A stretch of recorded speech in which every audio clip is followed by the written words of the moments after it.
வெல்கம்ங்க microwave recipe. இன்றைக்கி பார்த்தீங்கன்னா நம்ம ரொம்ப சிம்பிளாக நம்ம ஸ்வீட் பொட்டேட்டோஸ் தான் பாயில் பண்ணுறதா பார்க்க போகிறோம். மைக்ரோவேவில் ரொம்ப ஈஸியாக பண்ணலாம். இது எப்படி பண்ணலாம்னு பார்க்கலாம்.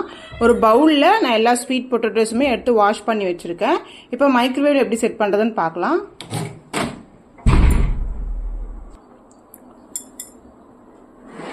ஸோ பவுலை எடுத்துகிட்டு டைரெக்டாக கிளாஸ் ட்ரேயில் வச்சுருங்க.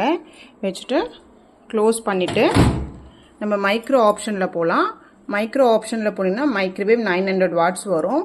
ஸ்டார்ட் கொடுத்துட்டு அகைன் நீங்கள் ரொட்டேட் பண்ணிங்கன்னா டைமிங் வரும். Timing 6 minutes. ஸ்டார்ட்.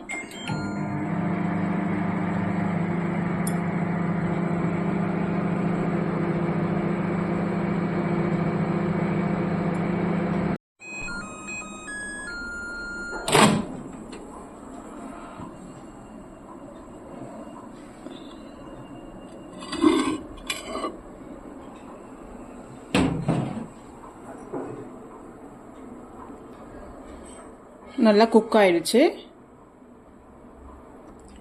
ரொம்ப சிம்பிளாக ரெடி ஆயிடுச்சு. நீங்களும் வீட்டில் ட்ரை பண்ணுங்கள். தேங்க்யூ.